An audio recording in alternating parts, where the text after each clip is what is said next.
Hello student, good morning. आज का topic है एजुकेशनल ऑब्जेक्टिव्स पार्ट थर्ड। इससे पहले आपको जो है इससे रिलेटेड 2 वीडियो आपको प्राप्त हो चुके हैं और जो चर्चा हमारी लगातार चल रही है पाठ्यक्रम निर्माण की प्रक्रिया। तो पाठ्यक्रम निर्माण की प्रक्रिया में पहला सोपान आपको एनालिसिस ऑफ द सिचुएशन यानी परिस्थितियों का विश्लेषण, और दूसरा स्टेप हम जो है उद्देश्यों की पहचान करना और उनका निर्धारण करना, ये चीज़ हमारी चल रही थी। तो उद्देश्यों के बारे में हम अभी तक आपको ये बता चुके हैं या ये जान हम चुके हैं कि किस प्रकार से जो है शैक्षिक उद्देश्यों की पहचान की जाती है, क्या शैक्षिक उद्देश्यों के स्रोत होते हैं, ऐसे कौन से तत्व होते हैं जो शैक्षिक उद्देश्यों के निर्धारण में महत्वपूर्ण भूमिका निभाते हैं और इनको प्रभावित करते हैं, और शैक्षिक उद्देश्यों के निर्धारण में किन किन तत्वों का जो है हमें ध्यान रखना चाहिए। तो इन सारी बातों पे हमारी चर्चा हो चुकी है अभी तक। आज हम शिक्षण उद्देश्य यानी teaching objective and educational objective, शैक्षिक उद्देश्य, इन दोनों में जो है थोड़ा हम अंतर निकालने की कोशिश करेंगे। और शैक्षिक उद्देश्य और अनुदेशनात्मक उद्देश्य, ये सेकेंड यूनिट में आपका एक टॉपिक है, एजुकेशनल एंड इंस्ट्रक्शनल ऑब्जेक्टिव। तो उस टॉपिक को मैं इसी वीडियो में मैं इसके साथ साथ क्लियर करना चाह रहा हूँ। आपने हो सकता है इससे पहले इंस्ट्रक्शन शब्द सुना हो, ये टीचिंग के सिनोनिम के रूप में यानी शिक्षण के पर्यायवाची के रूप में इसको प्रयोग किया जाता है। लेकिन टीचिंग और इंस्ट्रक्शन में थोड़ा सा आपका जो है थोड़ा बेसिक आपका जो है डिफरेंस इसमें है, वो आगे हम अभी जो है इसको जानने की कोशिश करेंगे। तो फिलहाल हम शैक्षिक उद्देश्यों की बात कर रहे हैं। तो हम लगातार हमारी चर्चा ये चल रही है कि जो है बच्चे का सर्वांगीण विकास करना ही हमारी पूरी शिक्षा व्यवस्था का क्या है उद्देश्य है। और उस सर्वांगीण विकास के लक्ष्य को प्राप्त करने के लिए हम क्या करते हैं, व्यक्तिगत और सामाजिक दोनों स्तरों पे क्या करते हैं, उद्देश्यों का निर्धारण करते हैं और उनको अचीव करने के लिए जो है एक कार्य योजना बनाते हैं। B.S. ब्लूम, ये शिकागो विश्वविद्यालय अमेरिका के एक प्रोफेसर थे और शैक्षिक उद्देश्यों के निर्धारण में classification of the educational objective में ब्लूम का जो है काम बहुत व्यापक स्तर पे इन्होंने काम किया था और क्लासिफिकेशन इन्होंने शैक्षिक उद्देश्यों का किया था। शैक्षिक उद्देश्य के बारे में ब्लूम कह रहे हैं कि शैक्षिक उद्देश्यों की सहायता से केवल पाठ्यक्रम की रचना और अनुदेशन के लिए निर्देशन ही नहीं दिया जाता, अपितु ये मूल्यांकन की प्रविधियों के विशिष्टीकरण में भी सहायक होते हैं। यानी ब्लूम का कहने का मतलब ये है कि यदि हम उद्देश्यों की बात करें तो राइट फ्रॉम द बिगिनिंग, बहुत शुरुआत से, प्रारंभ से, जहाँ हम शिक्षा के बारे में सोचना प्रारंभ करते हैं वहाँ से लेकर और अंतिम पड़ाव जो शिक्षा और टीचिंग लर्निंग का है, मूल्यांकन, इवैल्यूएशन, वहाँ तक जो है उद्देश्य हमें क्या करते हैं, सहायता करते हैं। ठीक है, हम उद्देश्य निर्धारित करते हैं, उसके बाद पाठ्यक्रम बनता है। ठीक है, पाठ्यक्रम बनने के बाद हमें टीचिंग लर्निंग करनी होती है, हमें टीचिंग करनी होती है। तो इंस्ट्रक्शन या टीचिंग जो हम कह रहे हैं, तो उसके लिए भी जो उद्देश्य दिशा देते हैं और मूल्यांकन किन किन स्तरों पे किस प्रकार से किया जाए, उसके लिए भी जो हमारे जो उद्देश्य होता है वो क्या देते हैं, वो हमें दिशा देते हैं। जो उद्देश्यों की हम बात कर रहे हैं या मूल्यांकन की हम बात कर रहे हैं, अलग विशिष्टीकरण, यहाँ पे एक शब्द उन्होंने यूज किया है, मूल्यांकन की प्रविधियों के विशिष्टीकरण में भी सहायक होते हैं। जो हम उद्देश्यों को अचीव करते हैं, उद्देश्यों को अचीव करने का यहाँ पे सीधा मतलब आप व्यक्ति के व्यवहार में या जो हमारा लर्नर है उसके व्यवहार में वांछित परिवर्तन से आप देख सकते हैं। और व्यक्ति के व्यवहार में जो परिवर्तन होते हैं वो अलग अलग स्तरों पे होते हैं। यदि ब्लूम की भाषा में कहें तो ज्ञानात्मक, भावात्मक और मनोशारीरिक स्थितियों के, मनोशारीरिक पक्षों में जो है व्यक्ति के व्यवहार में परिवर्तन होता है। और इन अलग अलग पक्षों के लिए हम एक ही मूल्यांकन विधि का प्रयोग नहीं कर सकते, बल्कि विशिष्ट क्षेत्र के लिए हमें विशिष्ट प्रकार की मूल्यांकन विधि का प्रयोग करना चाहिए। ठीक है, तो जो उद्देश्य होते हैं, उद्देश्य ही हमें मूल्यांकन विधियों की विशिष्टीकरण में सहायता प्रदान करते हैं। ठीक, उद्देश्य की विशेषताएं, उद्देश्य मतलब क्या करते हैं, ठीक है। तो सबसे पहले उद्देश्य जो अंतिम लक्ष्य तक पहुंचने के लिए जो क्रियाएं हम करते हैं उन क्रियाओं को दिशा देते हैं, ठीक है ना। हम उद्देश्य निर्धारित करते हैं, ठीक है।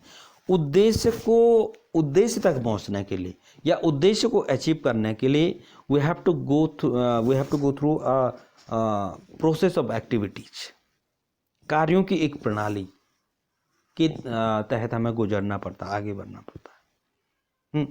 तो आप किस ओर जाएंगे, आप पोटेंशियल कहाँ खर्च करेंगे, आप टाइम कहाँ खर्च करेंगे, जिस ओर आपके क्या होंगे, उद्देश्य होंगे। और सोचिए यदि आपको उद्देश्य नहीं दिख रहे हैं या आपने उद्देश्य निर्धारित नहीं किए तो आप किसी विशेष दिशा की ओर नहीं जा सकते, ठीक है। तो एक दिशा देने के लिए, दूसरा किसी क्रिया द्वारा नियोजित परिवर्तन लाया जाता है। मैं कह रहा हूं अभी कि जब हम परिवर्तन की बात करते हैं, जब उद्देश्यों को अचीव करने की बात करते हैं, तो ये परिवर्तन मानव व्यवहार के विभिन्न पक्षों में देखे जाते हैं या एक्सपेक्ट किए जाते हैं, अपेक्षित रहते हैं। तो किस क्षेत्र का परिवर्तन किस क्रिया के द्वारा होगा, ठीक है। ज्ञानात्मक क्षेत्र का परिवर्तन कैसे लाना है, भावात्मक क्षेत्र का परिवर्तन कैसे लाना है, या तीसरे क्षेत्र का परिवर्तन कैसे लाना है। इसके लिए हमें कार्यों की एक प्लानिंग, क्रियाओं की एक प्लानिंग करनी पड़ती है और उस प्लानिंग के द्वारा, उस नियोजित क्रियाओं के द्वारा हम क्या करते हैं, परिवर्तन लाते हैं।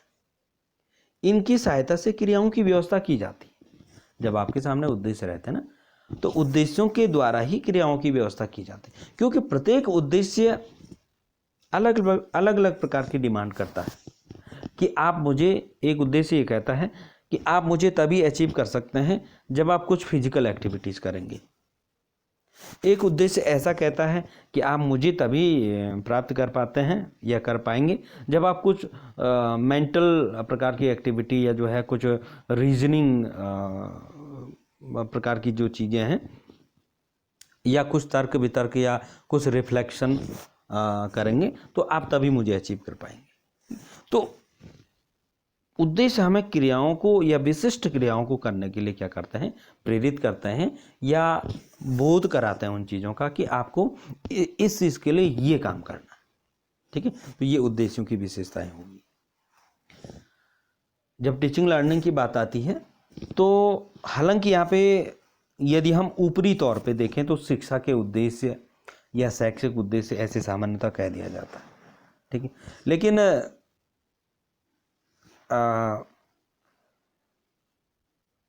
यदि हम विशिष्ट और थोड़ा डीपली हम इसको देखें, विशेषता के साथ देखें, तो यहाँ पे जो उद्देश्य हैं वो दो भागों में बढ़ जाते हैं। और इस चीज़ को जो है आपने जब अपना लेसन प्लान बनाया होगा तो उस चीज़ में आपने देखा होगा कि वहाँ पे हम सामान्य उद्देश्य और विशिष्ट उद्देश्य लेकर आए, ठीक है। तो उसी संदर्भ में हम बात करते हैं। एक तो यहाँ पे पहली चीज़ है शैक्षिक उद्देश्य यानी एजुकेशनल ऑब्जेक्टिव्स, और दूसरा आपका है शिक्षण या अनुदेशनात्मक उद्देश्य यानी टीचिंग और इंस्ट्रक्शनल ऑब्जेक्टिव, ठीक है। एजुकेशनल ऑब्जेक्टिव जो आपके हैं ये शिक्षा के व्यापक उद्देश्य हैं, ठीक है। और ये जो उद्देश्य होते हैं ये पूर्णता की उस स्थिति का बोध कराते हैं जिस तक पहुंचना संभव भी हो सकता है और असंभव भी हो सकता है। अर्थात शैक्षिक उद्देश्यों को हम अपने पूरी एजुकेशनल लाइफ में या पूरे जीवन में हो सकता है अचीव कर लें और हो सकता है कि अचीव न भी कर पाएँ, ठीक है। इनकी जो प्रकृति होती है, जो शैक्षिक उद्देश्य होता है, इनकी प्रकृति दार्शनिक होती है, अर्थात आप सैद्धांतिक भी इसे कह सकते हैं। और पाठ योजना के संदर्भ में इस प्रकार के जो उद्देश्य होते हैं इन्हें हम सामान्य उद्देश्य कहते हैं। और जो सामान्य उद्देश्य होते हैं वो हमेशा दीर्घकालीन होते हैं, यानी इन उद्देश्यों को आप एक लिमिटेड टाइम पीरियड में अचीव नहीं कर सकते। आप एक क्लास में या एक वर्ष में जो है इन्हें अचीव नहीं कर सकते, ठीक है। इसके लिए आपको जो है एक लंबा समय खर्च करना पड़ता है, ठीक है। तो ये आपके शैक्षिक उद्देश्य हो गए। शिक्षण उद्देश्य या अनुदेशनात्मक उद्देश्य की यदि हम बात करें तो शिक्षण उद्देश्य संकुचित होते हैं और विशिष्ट होते हैं, ठीक है। इसलिए जो आप लेसन प्लान में विशिष्ट उद्देश्य यानी स्पेसिफिक ऑब्जेक्टिव्स कहते हैं तो वो यही है, ठीक है। और जो ये विशिष्ट उद्देश्य होता है इनको आपको एक निश्चित समय में अर्थात एक कक्ष अधिगम के दौरान आपको इनको अचीव करना होता है, ठीक है। अब जैसे आप माना जो है सामाजिक विज्ञान की यदि आप बात करें तो आप वहाँ पे जैसे सामान्य उद्देश्यों को लिख रहे थे, ठीक है। तो सामान्य उद्देश्यों में आप लिख रहे थे कि बच्चे को एक सामाजिक प्राणी के रूप में स्थापित करना, ठीक है। उसके अंदर विभिन्न प्रकार के सामाजिक गुणों का विकास करना, ठीक है। उसकी जो आर्थिक समझ है उसको बढ़ाना, ठीक है। या इस प्रकार की जो चीज़ें आप लिख रहे थे, ठीक है। लेकिन जो आपके विशिष्ट उद्देश्य हैं, विशिष्ट उद्देश्य का सीधा रिलेशन आपके टॉपिक से होता है। यदि आप वहाँ पे जो है मिट्टी पढ़ा रहे हैं, मिट्टी आपका टॉपिक ज्योग्राफी में है, तो मिट्टी पढ़ाने के जो विशिष्ट उद्देश्य हैं, विशिष्ट उद्देश्य में आप क्या आ जाएंगे कि आप ज्ञानात्मक स्तर पे क्या करना चाह रहे हैं, आप बोधात्मक स्तर पे क्या करना चाह रहे हैं, आप अनुप्रयोगात्मक स्तर पे क्या करना चाह रहे हैं, या आगे के जो और भी पद हैं उन पदों पे आप कौन कौन से परिवर्तन बच्चे में लाना चाहते हैं, ठीक है। तो आपको जो है you have to achieve all these specific objective within a class और इन अ लिमिटेड टाइम, ठीक है। वो फिक्स पीरियड के अंदर आपको वो अचीव करना है।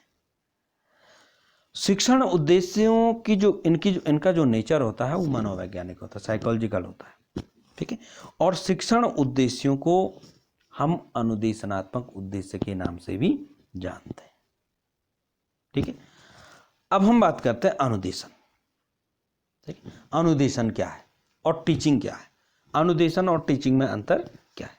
तो अनुदेशन का जो सामान्य अर्थ है ना वो है सूचना अथवा ज्ञान देना, इंस्ट्रक्शन आपको क्या देना है, सूचना देना या ज्ञान देना, ठीक है। अनुदेशन का आपने क्लासरूम टीचिंग के दौरान भी कई बार जो है अनुदेशन मिलता है, अनुदेशन की प्रकृति देखने को मिलती है कि जब क्लासरूम टीचिंग के दौरान जो है अध्यापक विषय को छात्र तक पहुंचने के लिए विभिन्न क्रियाएं करता है, उसको विभिन्न प्रकार की सूचनाएं देता है, विभिन्न प्रकार के फैक्ट देता है, चीज़ों को उसको बताता है, ठीक है। जब कई बार चीज़ें मोनोटोनस जैसे इस प्रकार से चलती रहती है, ठीक है। शिक्षण और अनुदेशन में अंतर की यदि हम बात करें तो शिक्षण बिना अध्यापक के नहीं हो सकता। Teaching can't be take place without the teacher, जबकि जो अनुदेशन होता है, जो इंस्ट्रक्शन होता है वो बिना अध्यापक के भी हो सकता है। जैसे हम टीचिंग मशीन के द्वारा, ठीक है, टीचिंग मशीन के द्वारा हम बच्चे को पढ़ाते हैं, उसको इन्फॉर्मेशन देते हैं, उसको सूचना देते हैं, तो वो भी जो है एक प्रकार का क्या, वो जो है आपका क्या है, इंस्ट्रक्शन है, अनुदेशन है, ठीक है। और जो बेसिक अंतर है वो ये है कि एक जो टीचिंग हमारी है, जो शिक्षण है वो अनुदेशन हो सकता है, ठीक है, लेकिन खाली जो एक अनुदेशन है वो कभी भी जो है शिक्षण नहीं हो सकता है, ठीक है। यानी जो मशीन आपको पढ़ा रही है आप उसको टीचिंग नहीं कह सकते, ठीक है। आप जो है मशीन के साथ जो है वो सारी चीज़ें टीचिंग की नहीं कर सकते हैं जो एक टीचर क्लास में करता है, ठीक है। मशीन तो सिर्फ उतना करेगी कि जितना हमने उसको करने के लिए कहा है, जितना हमने उसको जो है कमांड दी है, ठीक है। जबकि टीचर जो है अपने प्रत्यक्ष और अप्रत्यक्ष व्यवहार के द्वारा कुछ ऐसी क्रियाएं, कुछ ऐसी बातें कक्षा को बताता है, अपने बच्चों को बताता है, जिससे जो है निश्चित रूप से जो है उसके विद्यार्थी प्रभावित होते हैं और उनके व्यवहार में परिवर्तन आते हैं। तो ये हमने जो है अनुदेशन के बारे में और शैक्षिक उद्देश्य और शिक्षण के उद्देश्यों के बारे में पढ़ा। इसके बाद वाले वीडियो में हम जो है जो BS ब्लूम का क्लासिफिकेशन है उसको पढ़ेंगे। Thank you.